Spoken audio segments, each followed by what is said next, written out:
to Survive and Advance on the Grizzly Truth Sports Network. Survive and Advance is brought to you by Replenishing Care, the future of sports medicine. To find out more about Replenishing Care and everything they offer, go to thegrizzlytruth.net, click on that banner at the top of the page.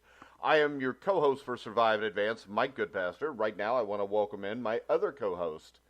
He's a member of the Indiana Basketball Hall of Fame after he petitioned for it and begged and cried and whined, and also won a national championship for the Indiana Hoosiers in 1981, where he gets screamed at a lot. Help me welcome to the show, Steve Risley. Hi, Mike. How you doing today? It's Friday. All right. It's Friday. You get rid of me for a few days. I covered the Indiana Basketball Hall of Fame and Planet IU. I didn't win it for Indiana. I was part of a group of fine, upstanding gentlemen that I collectively worked with them to make contributions and help the team win a game, the championship. Yeah. But to broadcast that I won it for them. No, I mean, to clarify this, I meant to say Indiana won in spite of Steve Risley, who got yelled at a lot. That's probably more accurate. Yeah. And I did get yelled at a lot. But, you know, the big piece of advice that they always said about Bob Knight at Indiana was, the day he stops yelling at you is the day you better be worried, because that's the day he's given up on you. And I saw it happen in my 4 years there. I saw guys get ripped and torn to shreds in practice and game situations, and all of a sudden they never got talked to again. And by the end of the season, they were gone. They just quit and left because they knew at that point they were written off. So, all right, as long as I was getting yelled at, it's kind of like. Do you know what Bob Knight's favorite movie was?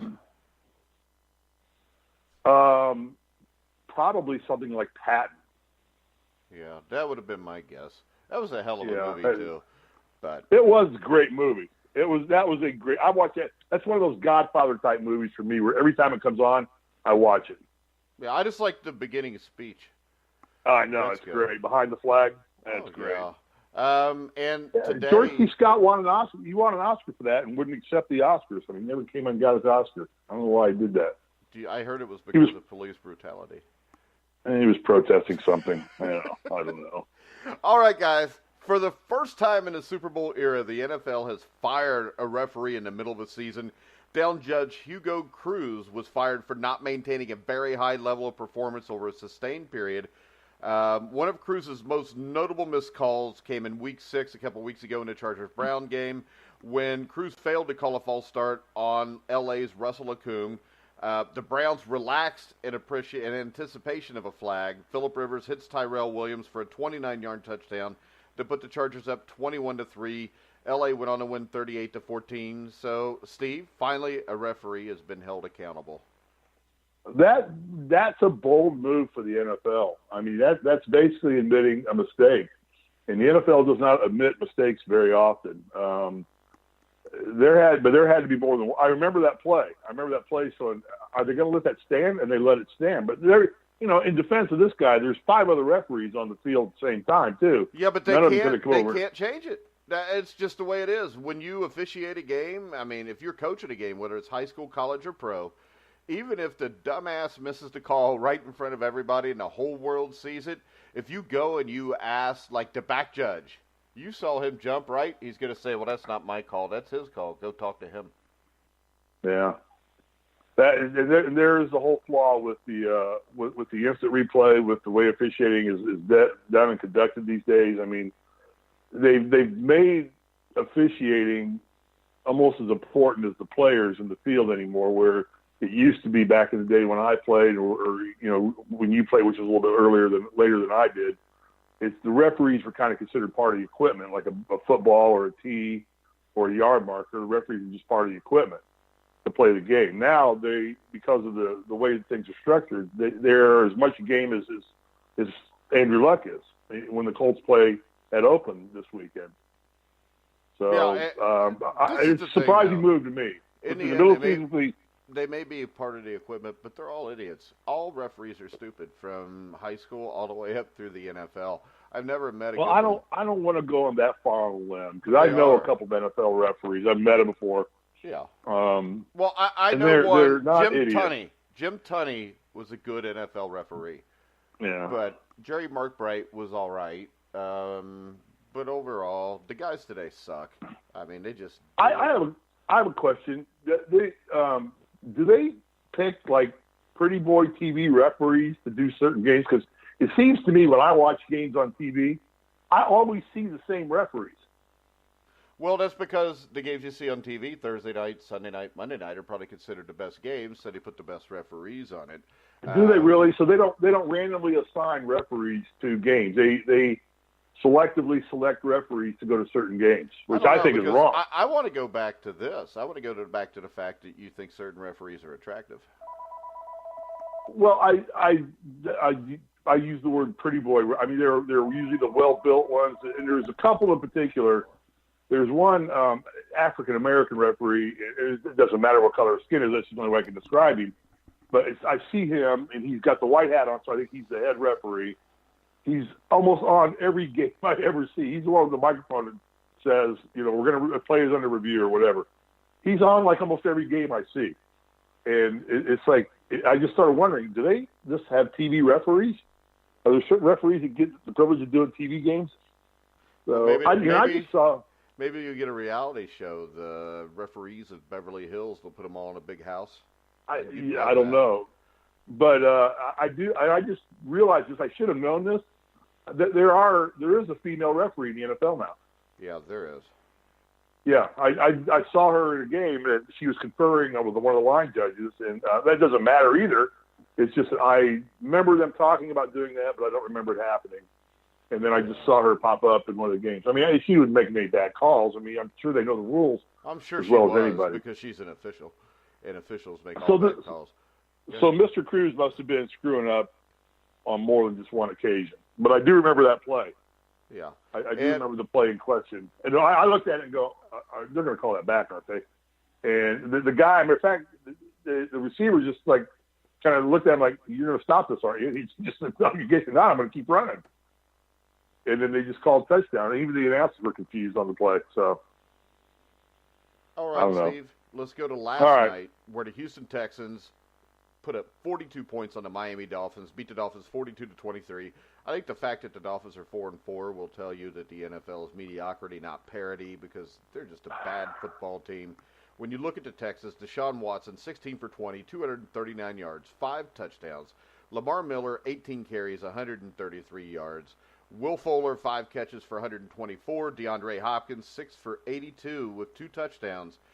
The big thing here that I took away from this game is just the fact that Will Fuller looks like he could be out for the year with a torn ACL. And if it does, I think it really hurts the Texans' chances, maybe not to win the AFC South because it's not a very good division, but it hurts their chances in the long run to make a deep run in the playoffs. Yeah, I don't think Houston's going to get very far anyway. I just don't think they're strong enough across the board, but it does set them back. I think they're going to win that division.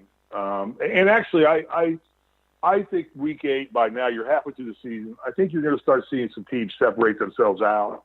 And I think Houston's going to go on a nice little run here and probably win that division by a couple, 3 games, is my guess. And that's a total speculative guess. I just don't see anybody else. Tennessee's floundering. The Colts are just relying so much on Andrew Luck. As great a quarterback as we think Andrew Luck might be, he's not going to carry that team past an 8-8, maybe 9-7, but that would be a pipe dream, really. And I think Houston's just in total control of that division right now. If you look at the Texans, I mean, their schedule from here on out, they're at Denver, which is a very winnable game, at Washington. Yeah. If they could split those 2 games, they're in good shape, because after that, they host the Titans, the Browns, the Colts. They play at the Jets. Right. They play at the Eagles, which could be a tough game, and at the Texans. Or they host the Jaguars, which doesn't look near as scary as it did a few weeks ago. So yeah. I think when we look at this, I think the Texans are in control of their own destiny in this division. Yeah, I definitely feel that to be the case too. And they're already up one. Well, were they up one game or they even with everybody? Well, bunch of teams at 4-3. They're up. They're up. There's a bunch of teams with 3 wins in that. I mean, I think the Jaguars are 3-4. The Colts are what? 2-5. Yeah. The Titans are 3-4, so yeah, they're up a game and a half right now, according to what happens this weekend.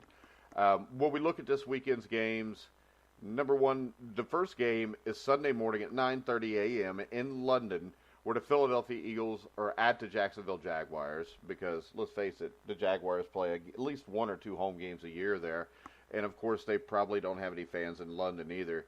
The Jaguars have Blake Bortles. So I think the Eagles are going to win this game because of that statement right there. And I think the Jaguars are about to fall off the ledge. The Eagles, on the other hand, I would probably feel the same way if it wasn't the fact that they had Carson Wentz, who's played really well. They're in the NFC least, which may be a worse division in the AFC South. I like the Eagles in this game. I hate the fact that they're playing any NFL games in London, though, which I think is a complete joke, Steve. Yeah, they're overkilling the London thing. Playing one game over there. Are we It's just still having a too weekly much. game now? Yeah, I mean, there's like Well, 4 games a month or a year now, and it's just stupid. Yeah. I mean, number one, if you're a Jaguars fan and you bought season tickets, well, you're missing out on one game at least, which may not be a bad That's a thing. good question. I wonder if they charged them for that game. I'm sure they Still pay don't for- charge them, so it saves you a little bit of money. But Yeah. if you're a Jaguars fan, I mean, the Jaguars are 3-4. This is almost a must-win situation. They got to keep up with Houston, and they're giving up an away or a home game. So overall, the thing I don't like about this is with these 4 games, it hurts the home team, number one, which number two can throw. It gives away your home field advantage, and it can affect who makes the playoffs during the season. Yeah, definitely. Yeah, I think it's okay to do one exhibition game over there. You'd better probably serve to do a preseason game over there. But, I mean, the travel, the wear and tear on these guys, too, I mean, that's what, a 12, 13-hour flight? I don't know. I've never been I'm to sure. London, but probably. I have. I have flown into London before, so I think Then it's why'd about a you 12-hour ask? flight. You should know. This was a long time ago. This Yeah, was but you played 1981. basketball, not football. Yeah. You should be able to remember it. Yeah, okay. All right. Hey, You like this is a Eagles in must-win. this too? This is a must-win game for both teams. Both teams need to win this game right now I think Jacksonville's fighting for their lives to stay in playoff hunt because I think Houston's accelerating right now, as we just talked about. And I think the Eagles need to make some statements here that they can even come close to repeating what they did last year and get themselves on the right track to where they become a little bit more feared and are a winning team. On paper, I would say I would go with the Eagles here. Definitely, but Bortles is just so up and down. You don't know which one's going to show up. And I think the teams other than Bortles are matched close enough that it could be a toss-up game if Bortles was playing the way he played at the beginning of the year, which was good, solid football. But now we're seeing the Blake Bortles of old where he seems like what's he doing in the NFL. And so I'd have to favor the Eagles in this game. All right. Another game that I have some interest in is the Baltimore Ravens at the Carolina Panthers, which is 2 teams with great defenses. The Ravens are a team that I think is going to have a hard time winning in the long run without a running game. We got the Broncos at the Chiefs, which is probably an ass whipping waiting to happen.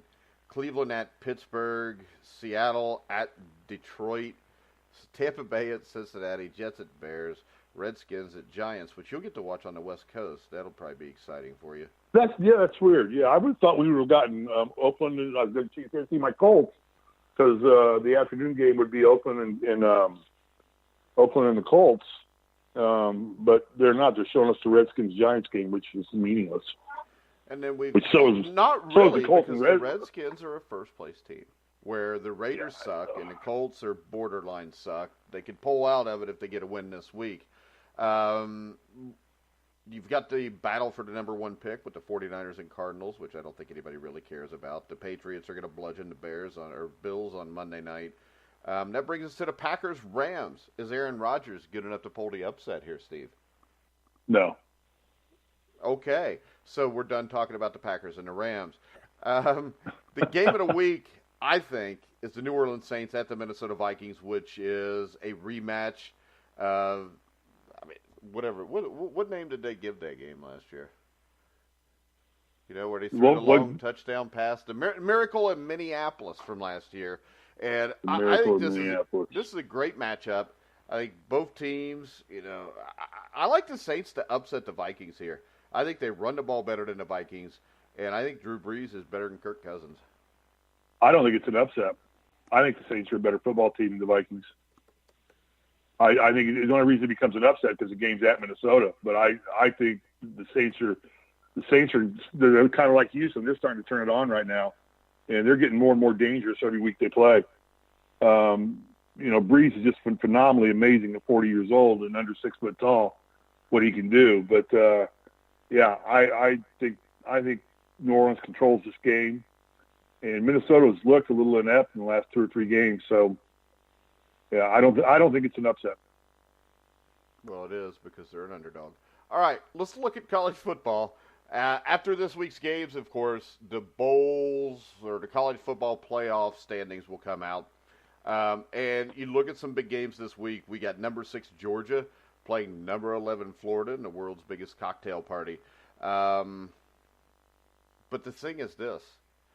Anymore, the Southeastern Conference would prefer that you not refer to the contest by the world's biggest cocktail party, because I guess that means that the SEC probably wants to give up like Budweiser and Miller Lite as big sponsors too, wouldn't you think? In this PC world, who knows what goes on anymore? I just get tired of dealing with all of it. All right, but Georgia, Florida will go a long way into determining the SEC East champion. Also for Georgia, they need a big performance here since they got blown out by LSU a couple weeks ago. They got a much-needed week off to rebound from being destroyed by LSU. Jake Fromm is the quarterback at Georgia, who's a very good player. But the thing is, Florida secondary, especially led by safety Chauncey Gardner-Johnson, doesn't give up many deep completions. So I think Fromm's going to have to be much more efficient in the mid-range passing game to get the win against Florida here. I like Georgia in this game. How about you, Steve? I'm listening to what you said and looking at it. The game was a game. It's a game at Georgia. Yeah, it's at Georgia. Yeah. I'd go with Georgia. All right, then we got Clemson at Florida State, which should be a beating. Clemson's been more explosive since Trevor Lawrence took over at quarterback. An interesting game in the Big Ten, which I know the Big Ten is near and dear to your heart, is number 18 Iowa at number 16 Penn State. Penn State's already lost 2 games. They're out of the Big Ten East hunt. Iowa has a shot here, and I would like to bring up that I did pick Iowa to win the Big Ten West when we started the season. They're playing. Yeah. They're playing good football right now. Yeah, and I think Iowa is going to beat Penn State at Penn State. They destroyed Indiana last week, which most people would say a big deal, but Michigan State, Ohio State have all had some trouble at least with them where Iowa blew them out. I like Iowa here, and I think that the Big Ten championship game is going to be Michigan against Iowa. I think Iowa's in. I'm going to be reserved on in Michigan or Ohio State. I think Ohio State's going to rebound and come back. I think it was an anomaly what happened to Purdue last week. I don't know why. I can't. You know what, though, I Steve? watched that game. Isn't it an anomaly getting beat by a fluke play or getting beat by a touchdown on the road? I don't know if it's an anomaly if you lose by almost 30 points. Yeah, I can't argue with you there, but I think it was so out of character for the way Ohio State's been playing. And from what I've seen them play in the last several years, I just think the whole game, mindset and everything was just an anomaly. Maybe the whole Urban Meyer thing just finally caught them. Maybe they just finally they mentally just drained themselves on the whole process of everything and the stress of all that mess at the beginning of the season. The adrenaline wore off, and then they just came out flat. They looked so flat; they didn't even look like a championship caliber football team. It would be interesting to see if they rebound. If they don't rebound and they struggle again, then I think Michigan's in the driver's seat. Well, I think this. I don't think Ohio State is a championship quality team. Number one, you got to remember they lost Nick Bosa, who decided to not come back and play at Ohio State this year after he got hurt early in the season because he wants to get ready for the NFL draft. Number one. What's your take on that? I don't like the move. I think you come back and honor your commitment to the football team you're playing on. Jeez. And give me a break, Steve. Honor the commitment of the football team you're playing on? A football team that makes billions of dollars off of you and your likeness, but you're not allowed to get paid? So we're going to ask this kid to come back and risk his future for some bullshit piece of paper he signed that the college never has to honor, but the player does. I think it talks a little bit about his character, that he doesn't come back and honor his commitment. He's taking care of himself. He's not being paid. I think it says more about the character of Urban Meyer that he has no problem with making millions of dollars while his players make nothing. Well, it's not Urban Meyer's fault. That's the NCAA.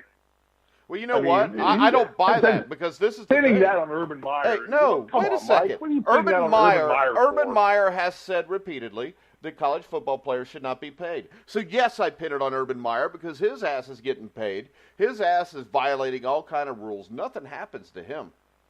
Nothing. Nothing ever touches Urban Meyer. The guy's a scumbag. If you look at the stuff he did at Florida, the stuff he's done at Ohio State, and you're going to tell me that Nick Bosa ought to go put his ass on the line for that piece of crap.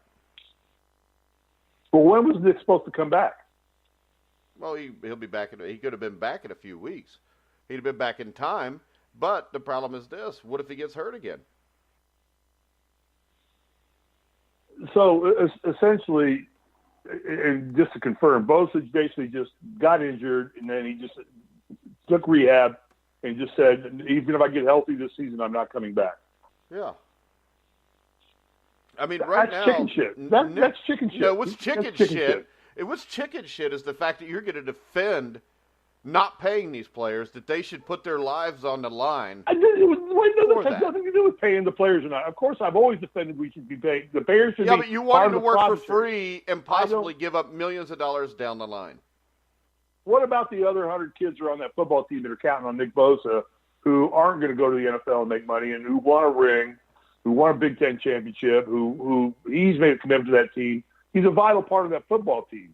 He's letting down his teammates. If I was an NFL coach, or an NFL mind screwer, I'd sit there and look at that and say, well, what's the character with this guy?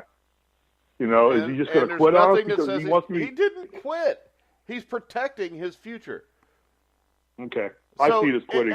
If your son is in the same situation and they tell him, you get hurt again, right now he may be the number one player picked in the draft. He had surgery to repair the injury September 20th, has been recovering since. He wasn't cleared for team activities yet, but he could have come back and played in December. He could have played in the college football semifinal. And really, what the doctor said was he'd be cleared, but he didn't think that was really as much time to recover as he needed. I don't see why you put yourself on the line for a school that would cut you in a heartbeat, get rid of you and take your scholarship, if when you were a freshman, you'd got hurt and couldn't play anymore. Yeah, I without getting into the profit-sharing initiatives that need to be done with players and the money the NCAA makes, it's a shame that this game's come down to, in college, we're more concerned about the money than we are about the character of the kids playing. I know. We don't care about the kids. We don't care about the kids anymore. The only people that care about the money normally are the coaches, the ADs, the school presidents, and the NCAA. But as soon as a kid cares more about his future, then all of a sudden he's the bad guy. But you know what? Guys like Jim Boeheim can run their mouths and say we shouldn't pay college basketball players. That's fine for him because he's a freaking multimillionaire off the backs of these kids. And, Christian McCaffrey 2 years ago sat out his bowl game, got picked with the 9th pick in the draft, making plenty of money, and I guarantee you this. You couldn't tell me who Stanford played in that bowl game or if they won or lost because it doesn't matter. We're arguing two different things here in my mind. We're arguing... No, you're attacking the kid's character and whether he's a man or not because he wants to take care of himself. All right, well, then that's just another bad quality that we put in college sports. is that the culture of the shoe company crap didn't really exist in my day. All right, it was there. There was cheating going on, but not at the culture that's there today. Today, the expectation is if you're a Romeo Langford or a Nick Bosca, you're going to get shoe money. I mean, that's almost the expectation. Well, Nick's now. not, because Nick plays college football where you're not allowed to get money. Oh, yeah. I thought college basketball wasn't allowed to get money either. Yeah. What's Ohio State? It just proves my point again. Ohio State pays for their players. You know they do, because 90% of all places do. Yeah, so sure. Why get pissed off when that kid decides he'd rather make more money someday instead of risking his health and his well-being and his possible financial future? Every player risks getting injured when they go on the field. It's part of the game. Yeah. That's why you don't go on the field. Okay, I don't agree with you. I'm going to just disagree so with you. Okay, so you think the kid should be playing and risking his financial future? Mike, you can say that about every college player then. Exactly. The minute they become superstar status, they should quit and go to the pros immediately. Well, you know what? They should be able to, yes. Okay, well. Why should they not? You know what? If I'm in college and I'm a computer programmer and I'm in the middle of my junior year and all of a sudden some big business comes in and says, hey, we'll give you this to come with us now, nobody would think twice about that kid leaving. No. Yeah, no. Well, but that's the problem is that's not the rules. Like I said, I just think it reflects poorly on his character. Exactly. It's not the, I don't buy this. It reflects poorly on his character that he wants to make sure that his future is taken care of instead of worrying about maybe playing a game too soon in early January for a coach that doesn't care about him and a school that doesn't care about him. They just use him. I mean, you said yourself with plantation education, when we did that those kids were basically slaves. So now we got a kid that's getting away from that, and you think it's a bad thing. I don't think you could have it both ways, Steve. Either these guys need to be taken care of or they don't. And if they're not, when they go take care of themselves, I don't see how you can bitch about it when you have obviously in the past said they need to be taken care of. If Nick decided to gut this year out and stay with the team, try and rehabilitate, get himself healthy, and then left at the end of the year, I'd have no problem with it at all. I have a problem with him doing it in the middle of the season and already just committing right now that no matter what, I'm not coming back. Even if I get healthy enough and I'm capable of playing, I'm not going to – I'm the hell with you teammates, the hell with the Ohio State winning an F championship, everybody getting a ring, everybody getting a lifetime achievement, a moment in their lives they'll cherish forever. The hell with that, because I'm only going to think about me. Well, what if he comes back too soon, tears his core, and all of a sudden he's drafted in the sixth round? Then if he's not cleared, he's not cleared. But they would clear him. This is Ohio State. The doctor said he shouldn't come back that quick, but we would clear him. Well, then he should go get his own independent evaluation. He's entitled to a second opinion. Yeah, but then he's a baby because he should be playing through anything for his team and his teammates. So I don't agree with that. No, if he's not ready to go, he shouldn't play. But to do this in the middle of the season and just announce it right now, I think is ridiculous. Well, I think it's the thing is this: by announcing it now, I see your Urban point. Meyer can make a plan without Bosa. If Bosa would have waited until right before whatever bowl game they're playing. I mean, Mike, come on. But Urban Meyer's making a plan to not have Bosa anyway. Yeah. I've done enough college sports. You get recruited over every year. Trust me. Really? What you're telling me is this, like going into this season, or really the last 3 years, Urban Meyer was out there looking for somebody better than Nick Bosa so he could replace him. Sure he is. He better be. All right. I hope he is. Exactly. There you go. So there is no loyalty there. No, there is none loyalty. I mean, because they bring Nick Bosa in and they say, man, Nick, you're going to be the guy. But if all of a sudden Nick's not the guy, Nick's going to be sitting on the damn bench and he's not getting anything, and Urban Meyer doesn't feel bad about it. So why should Nick Bosa be allowed to find a better place to shop his wares and get paid? At the end of the season, fine, go, leave. At the end of the season, why? Because right now, if Urban Meyer would have wanted to get out of giving Bosa a scholarship, he could do that at any time he wants. Correct? I don't know exactly what the policy is, whether they can take the scholarship away or not. Trust me, I know they could in the 80s. I'm pretty sure they can now. Yeah, I don't know what the ruling is on that 100%. I don't want to come, but either way, Bosa's not going to play in the NFL between now and the time Ohio State plays in a bowl game. Well, no, because he's injured. Okay. Right. So, well, even if he got healthy, he can't play in the NFL. No. He can't just jump. He can't jump ship today. So why not just stay with your team, act like you've got a commitment to them, show support for your teammates, ride out the year, and then deal with your recovery as it comes, and give yourself the option of saying, boy, you know what, I might make the difference of us winning a national championship. I'm going to go ahead and get my ring. Yeah. And that was my future. But and now if I get hurt, and now I think now you have people like me who can question his character. And I'm not the only one who would question his character for doing what he did. I guarantee you are. I guarantee you there's not an NFL team. I think I'm the only one in the country. Yeah, because there's a lot of people. There's a lot of people that have this jaded thing where they think that the team is what matters in college. The team is what matters in high school. Nobody's getting paid there. Everybody's friends. Everybody's got each other's back. You get to college. Mike! It's bullshit. What are you saying? Bullshit.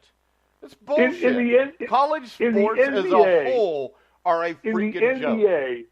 In the NBA, there are about 18 to 20 college basketball players that make the NBA.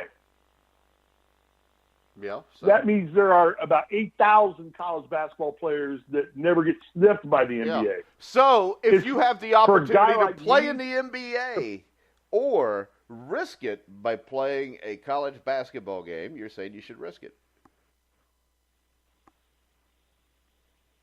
Yeah, definitely. Okay. Yeah. Then I won that argument. Everybody agrees because everybody that's tweeting in right now says you're nuts.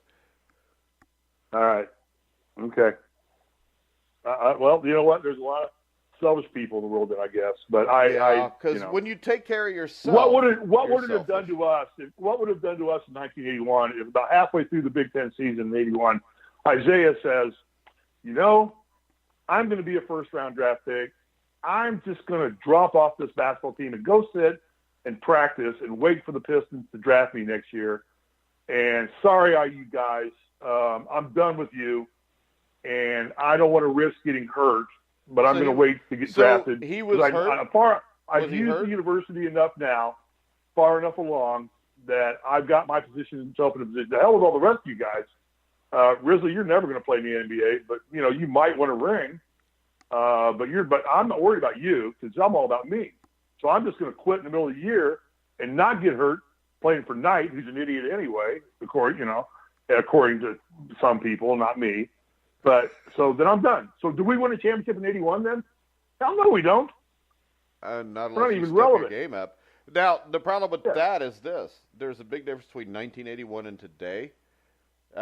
Because right now Nick Bosa's looking at like a $50 million signing bonus as the number one pick. Isaiah Thomas was not. He's not getting a $50 million signing bonus. They will never pay a rookie. They will never pay a rookie NFL player a $50 million signing bonus. Oh, okay. He gets a standard rookie NFL contract, which is going to be worth about $10 to $12, $13 million for the first 3 years. Really? That's probably about what they get. Yeah. That's what Luck got. Luck was the most underplayed quarterback in the world for the first 3 years, and he had to sign his contract. Then he got the big bucks, and he got the $25 million. And now he's probably not even in the top 10 of quarterbacks paid in the NFL anymore. Freaking Kirk Cousins makes more money than him. Well, yeah, so, no, don't tell me $50 million signing bonus. So that helped. He's going to get NFL contract somewhere in there. Here we go. Quarterback Baker Mayfield, who was drafted to the Cleveland Browns in the first pick of the draft, is expected to get a total contract of $33 million and a signing bonus of $22 million. But you're right. There's no way. Okay, that's over 3 years. That's over 3 years, and that $2 million signing bonus is part of that 33. Okay, it's $33 million. You just made the statement that he wouldn't make more than $10 to $12 million a year. Quarterbacks, but still, that's not nearly the amount of money Baker Mayfield's going to be making in 3 or 4 years. He got a signing bonus, guaranteed money of $22 million. What do you think the signing bonus was in 1981 for an NBA basketball player? Okay, where are we going with this? Let's talk about the first. Okay, you win. All right, Nick's doing the right thing. Nick's looking out for himself, and that's what the whole world should be doing, is looking out for themselves. That's great. That's why we have Republicans and Democrats that can't get along. That's what we said. That's why we have guys blowing pipe bombs out all over the place. Yeah, guys blowing pipe bombs out all over the place. Yeah. Well, there is no. You're right. What's the big deal? There is no INT. There's no big deal. There is no INT. I don't give two shits about pipe bombs all over the place either, because we all know where those came from. Because there's no pipe bomb maker that's trying to blow shit up that makes a pipe bomb like that. My final word is, I think Nick Bosa showed me a lack of character by doing what he did. Oh, yes. Total lack of character. He's a horrible human being, and he won't be drafted. No, he's not a horrible. He showed me a lack of character in his commitment to any team. It's not to say that he's not going to do the same thing in the NFL when he's playing, and he goes to the Vikings, and the Vikings are making a run, and he says, you know what? It's too freaking cold in Minnesota. I might hurt my knee playing in this cold weather. Yeah, that's what happens. Yeah, that happens. So now I'm going to sit out and not play anymore until you trade me to Miami. Well, that happens. I hate to tell you, but it happens. Patrick Peters, Le'Veon Bell's doing it right now. Patrick Peters I know. is demanding to be traded. What's the world think of Le'Veon Bell, too? They don't think highly of him either. So anyway, the first BCS rankings are coming out. What do you think? They aren't, because there are no BCS rankings. Okay, we went over this repeatedly. Playoff. Pay attention to what I tell you, Steve. The first playoff record poll's coming out next week. Yeah. Does the SEC have two teams in there right now? They might. You got Alabama and LSU possibly.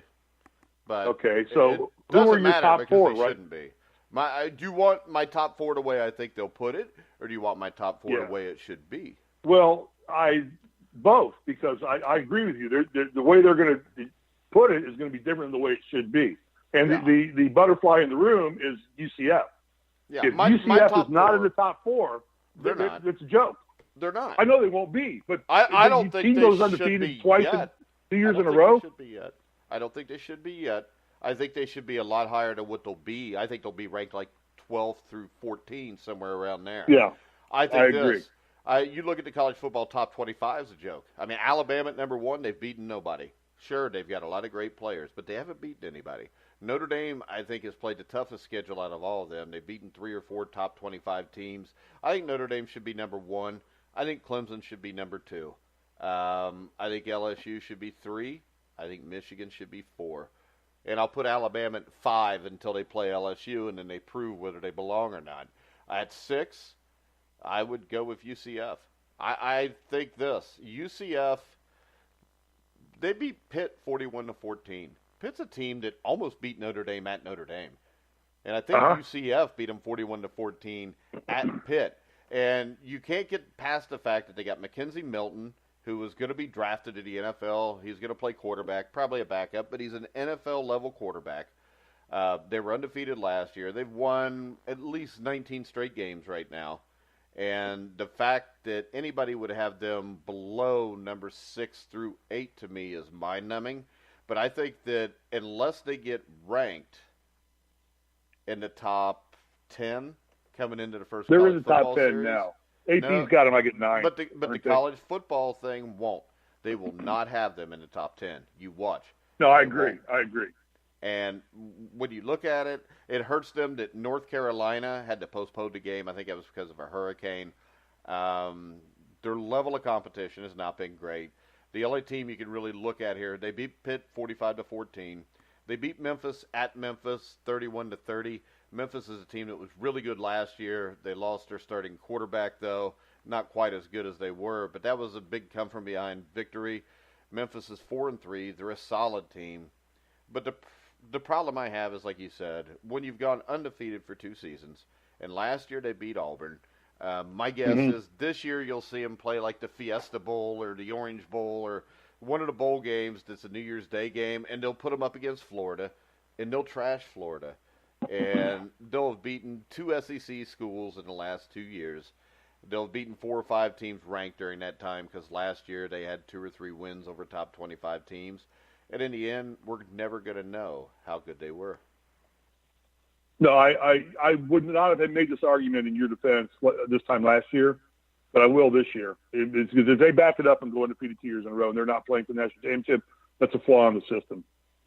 I don't care who you're playing, but to go in college football in this day and age, to go undefeated 2 years in a row and not being able to have an opportunity to play for the national championship, beating some of the teams they've beaten, like you said, I think that's a monkey on the back of the NCAA they're going to have to deal with. Notre Dame can lose. I mean, they're a prohibitive favorite against Navy.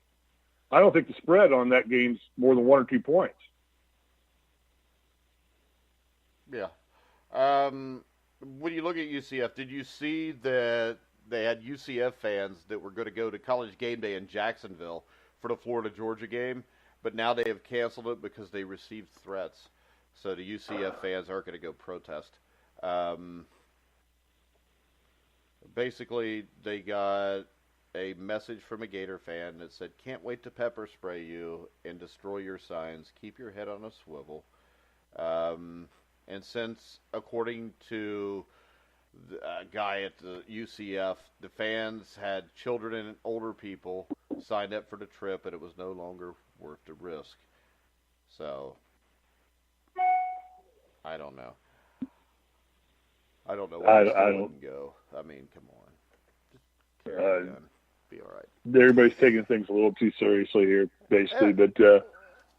I think Alabama's going to stay number one as long as they stay undefeated. I mean, hell, they're getting in both polls. In the AP poll, they got 61 of 61 first place votes. In the coaches poll, they got 60 of 62 first place votes. Yeah, so, because they're Alabama and they've been there for the last 10 years. And does that mean that 10 years from now, if UCF's still undefeated, that maybe they could get ranked number 5 at least?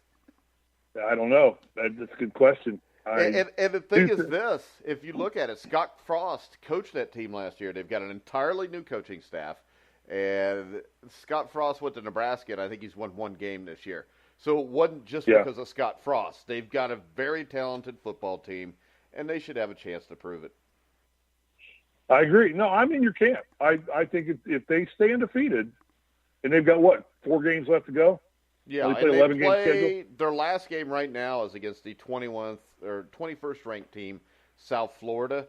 So that gives them a ranked win there. I think they might play Navy and Temple, which are, could be decent hard football games. programs. Temple's a good football team. Temple upset UC, who was ranked 20th last week. So there's enough good wins there. You combine it with last year and a win over Auburn that they should have a chance. And the Alabama thing, to me, I'm not a huge Brian Kelly fan. I don't think Notre Dame's going to end up winning a national championship. But if you truthfully rank a college top 25, Notre Dame with the Stanford win and the wins they have overall, especially blowing Stanford out, I think should be number 1. And only beating Pitt by 5 points at home doesn't mean anything to me, because when you are ranked that high, and you've said it before, when you played at Indiana 1980, 1981, you were everybody's biggest game. You're going to get their best shot. And if you could keep winning. Does that, sure. Yeah, and that's the thing about Central Florida. When they played Memphis was a team last year that won 10 or 11 games. This year, they were 4-2, I think, when they went to Memphis. That was Memphis's national championship game right there. Sure. And Memphis was up 30-14 in the fourth quarter, and Central Florida clawed back and won the game 31-30. I think right there it shows you the character of, like Nick Bosa, where he is worried about taking care of himself. The Central Florida team's worried about taking care of themselves, and that's what they're going to do. And Central Florida deserves it. They're not going to get it. I thought at one point that they may. But when you look at this now, it would take a lot of teams falling apart to be able to slip Central Florida in there. Well, I think the first rankings are coming out. I think Alabama, Clemson, and Notre Dame are for sure going to be. They're all undefeated. They're going to be in the top 4 when the first I think you throw LSU in there. LSU will be there too. And LSU or Michigan. But see, the bad thing is this: Alabama's going to go to LSU. LSU's going to beat them, I think, just because it's the first real team they've played. LSU's played a tough schedule. And after Alabama loses to LSU by 3 points, they're going to drop them from number 1 to number 4, and they're still going to be in the top 4. Yeah. I think Alabama is pretty much a lock to be playing for the national championship. And yeah, I don't as know long that as I they can don't argue lose a that. second game. If they lose a second game, Yeah. then you got to put them out. But and I'll tell you this: if Notre Dame was to lose a game by 3 points at USC, I think they They're would done. drop out of the top 4 or out of the top 4. Well, Notre Dame got to I go think undefeated. if they lose, period, they're out. Yeah. I think it's weak that Notre Dame's in there anyway, because I don't think anybody has a lot of faith in Notre Dame. And historically, they do lose one of these last 4 games. Yeah, but you've got to put them in there because of the teams they've played and the way they've beaten them.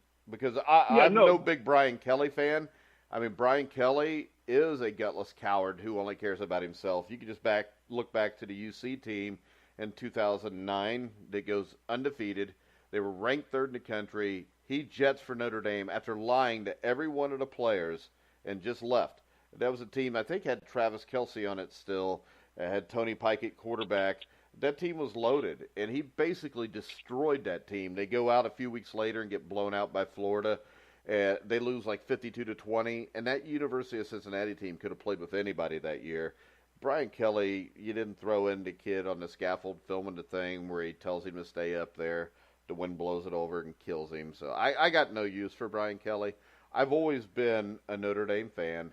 I just backed off of that after Jerry Faust left because I think they really went downhill when they're hiring guys like Holtz and Kelly who have very low character. Okay. I mean, Lou Holtz, from William and Mary to NC State to Minnesota to even Notre Dame, every program he left got put on probation of some kind after he left because he was a cheater. I can't argue with you there. I mean, And I don't have enough validation. Cheating is all right as long as you don't get caught. But once you get caught, I'm against you. There you go. But there you go. All right. But the World Series is tonight too, Steve. Notre Dame's the most precarious in terms of losing a game between. I think Clemson can run through the ACC. The ACC I don't think is not very good this year. But we get the World Series tonight, and you're a Dodger fan. Are the Dodgers done? Well, I'll tell you what. Boston looks strong. Boston's just a hitting machine. Of course, Fenway's Chavez Ravine or Dodger Stadium is a little different park to hit in. So, I don't know. Yeah, it's pretty tough for a team to come back 2-0, especially as strong as the Red Sox look. But yeah, and I'm just watching. I'm only watching. How many games did the Dodgers win this year? Did they win 92? I don't know. And they're playing a team I'm not a that won baseball 108. fan. Neither am I, but I know what's going on because I got to talk about this stuff. And people you know what's going on. I know what's everything. Going on. I know this. I know the Boston Red Sox lost Game 1 at home at Fenway Park to the Astros, who I thought were the best team with Verlander and them, and then they came and just won the next 4 games like it was nothing. So I think the Dodgers are dead. I wouldn't bet a lot of money on them right now. I know you. I don't know. I don't know that they can win a game. Dodgers won 92 games this year. Yeah, and they're playing a team that won 108 games. And the thing about it is this. It's not like, if you remember 1990, the Reds and the A's were kind of like that, but the difference was the Reds won 90 games in a National League that was a lot tougher than the American League. The Red Sox won 108 games in a league, the American League, that was a lot tougher than what the Dodgers won their 92 games in. Agreed. See? So I do know what I'm talking about. Got anything else you want to bring up, Steve? NASCAR got down to the final 8. Oh God, come on! The final 8. They're going to Martinsville. The final 8 for the Cup, the playoff. Their playoff. Do they just have 8 cars race in the final 8? No, they have 8 cars eligible to win the championship. Well, that's stupid. Why wouldn't they just have those 8 cars race? Wouldn't that be more exciting? Well, it would be less exciting because there's going to be some bonehead like Jeffrey Earnhardt who's going to take out one of the 8 and cause a wreck and screw up the whole system. Okay. You still haven't convinced me that it wouldn't be better just to have the 8 best cars race. It'd be too boring. It's what it ends up being. No, it wouldn't, because you have 8 cars making a 20-lap race. Winner wins the championship. No, they have to go pare it down to the final 4. Well, no. What they got to do is they got to make sure that they got enough races and the races last long enough so they can get all their ads in. Well, sure, of course. I mean, sponsorship money supports that sport. It's an expensive sport. Yeah, and it makes no sense that you got a final 8, but you're going to let like 20, 24 other drivers in to help decide it. Because what if you just get somebody? What if there's a driver like Bill Lambier in there? There are drivers like Bill Lambier in there. And That's the problem. He just hates one of the other drivers, so he's just going to go T-bone his ass to take him out of it. That is one of the sidebars that happens in that sport, especially where they're going this week. They're going to a short track in Martinsville, Virginia, which is I think a 3/4 mile track, and you try and put 40 of those cars with 800, 900 horsepower in each one of them on a 3/4 mile track. By lap 3, the lead car is caught the last car in the race and lapping him already. So now you've got everybody all jumbled up and mixed up, and there's just people fighting. There's drivers trying to get out of people's way, getting in other people's way. There's cars that are 10 miles an hour faster than anybody else, and the closure rate it's chaos. And generally what will happen is that the guys not involved in the playoffs will step aside and let the guys have the lane or the groove and get by them. But then if there's some irritation going on between some drivers, they're not as friendly to some drivers as they are others. Last year, Chase Elliott was leading Martinsville with about 5 laps to go, and Denny Hamlin just came and put him in the wall and won the race. And Denny Hamlin about got ran out of NASCAR for doing that, because Chase Elliott's a favorite son. All right, so we're going to wrap this. What? Do I need to wake you up again? I was reading stuff on the internet while you talked about that, because I found a sport that is much better than NASCAR. What? In Cotswold, England, coming up will be the World Shin Kicking Championships. It's part of the Cotswolds Games. It's a 400-year-old tournament that claims to be the oldest Olympiad in the world, and probably the best because it doesn't include synchronized swimming. And shin kicking is a contest between two fighters to see who can knock the other down by the simple, honest method of kicking the shit out of the other one's shins until one of them wins. If you cause your opponent to fall, you earn a point. Bouts are won on a best-of-3 basis, so the winner going through to the next round, it's pretty much a badass. And they don't do this bare-legged. They've got sheep shit covered boots, and I'm not kidding. And then they kick. So I would say that if there's anybody out there in Cotswold, England, who could report back on this games, they've been going on since 1600, then make sure you report on it, because once again, we will have an update when this happens. Maybe we'll see if we can get the shin kicking champion of the world on. Can I ask you a question? Yes. Is this a sport that you kind of think that the Boston Celtics would not allow Gordon Hayward to participate in? Well, probably. But it is also probably a sport that Joey Bosa would not join right now either, because he's got to be ready for the NFL draft. Joey Bosa or Nick Bosa? Well, either one of them. I don't think either one would do it. I mean, Joey's his dad. Definitely not Nick. I mean, there's no difference between Joey and Nick. I think they're the same guy. I think that's why he stopped playing at Ohio State, because it was getting hard to be able to play for both teams. Don't you think? I've never seen them both in the same place at one time before. I think we've been on the air too long this week. Yeah, I think we've probably been on the air too long for the last 6 months. All right, guys, we're going to wrap this up, and we'll be back Monday with Anthony Servino from the FF Face-Off to recap all of the exciting NFL action from this weekend. Remember, you can check us every Wednesday night with myself, Steve, Colin Hartman on the Indiana Basketball Show. Make sure you go over and check out the Notre Dame Navy preview show on Irish Football Weekly, or Fighting Irish Weekly, with Josh Benjamin and former Notre Dame legend Tony Hunter. Inside Boxing Weekly tonight at 9:30 live with myself, Jeremiah Pricer, and John Einreinhofer. And John is kind of like the boxing version of Steve, where he gets in an argument with me, I kick his ass, and then we wrap the show up. All right, guys, remember this. You can hear all of our shows on iHeartRadio, Monday. Spotify. I already said Monday. I said we're going to Panic be Monday? here Monday with Anthony Savino, remember? It's Oh, Panic okay. Monday. Everybody freak out. All right, guys. We will be back on Monday with myself, Steve, and I'm going to see if maybe we can get Nick Bosa on the line to see if maybe Steve will challenge his manhood. But he's got a lot of free time. Yeah. So, He should be able to come on with us. Yeah. I mean, maybe he'll fight you. But we'll Can we find pay him? out. Everybody. Can we pay him? Can we pay him? Yeah. Well, you'll pay him if he whips your ass because there's going to be a bet between the two of you. We're going to put it on pay-per-view on thegruelingtruth.net, and everybody's going to watch you get your head stomped in because you question his character. Because if he is of low character, you should be able to take him if you're of high character. All right.